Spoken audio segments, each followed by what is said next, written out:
May 30th, and it's freezing cold outside. Like I'm wearing a parka, because I'm just not acclimated to this.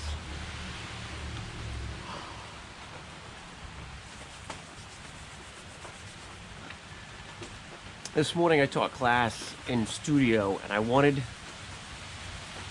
to offer the students something to think about regarding sun salutations, because I've been doing them a lot. And amongst people who practice yoga, even if it's, bear with me here.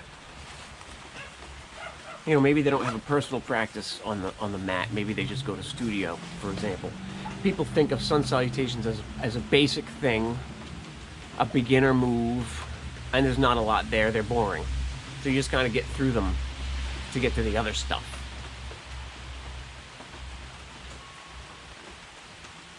Well, first of all, that's wrong. I mean, hold the horses right there.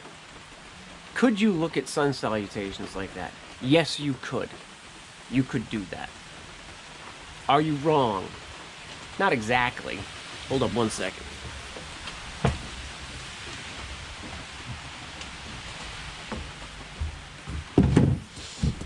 It's too darn wet for me to be sitting on the ground. Oh, the dogs are gonna come out. Wild beasts alerting. Alerting? What am I even saying anymore? Oh, there's my chomps. Oh, and there's the Cassie. Hi. Hello. I missed you. I haven't seen you all day. Who are you? So, where was I? Is it wrong to look at sun salutations as a beginner move? Or as basic? I mean, yes and no.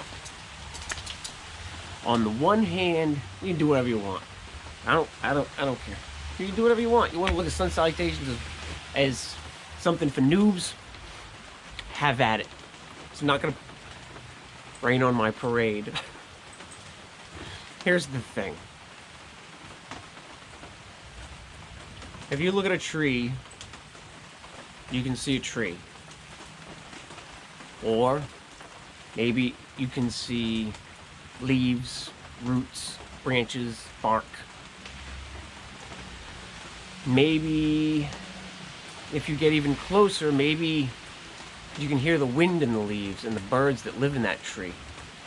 Maybe you can focus just on one leaf and see the structure of that leaf and realize how important to that tree that leaf is, how important to that ant on that leaf is. Maybe you realize how every leaf on that tree works together to provide shade for you and your picnic. Your sun salutations are kind of like that. Your whole yoga practice, in fact, your life, right? If you look at it one way, sun salutations are boring and they're for noobs. If you look at them the other way, there's a lot to gain there. There's a lot to learn. There's a lot of places to go. That's one of the reasons why I'm doing this practice, is to explore sun salutations.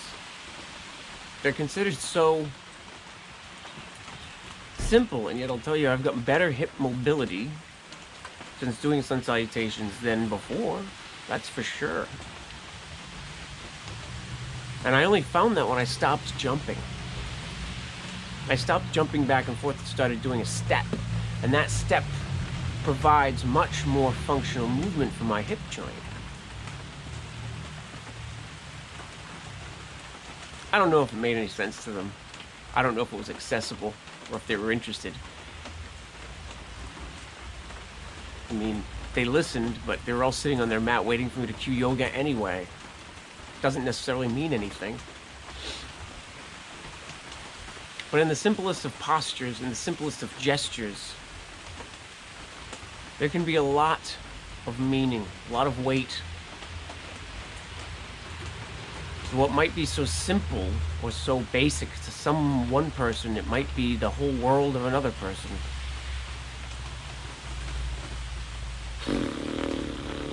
So it's freezing out here. I'm gonna go do my sun salutations.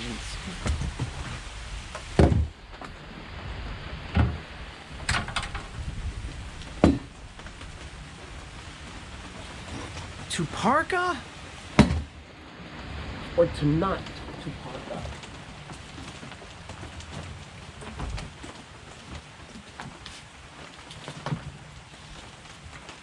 What's really great is this area is shielded just enough, but there's an awful lot of splatter and cold water just everywhere, splashing up, coming down. Not as bad as the beach when it's raining, because it is covered, right? But it is windy and wet and real cold.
It's so cold. Thanks for joining me. Oh. Wait, time. Yeah, we're letting you in a second. Thanks for joining me on my practice this cold May morning. Namaste.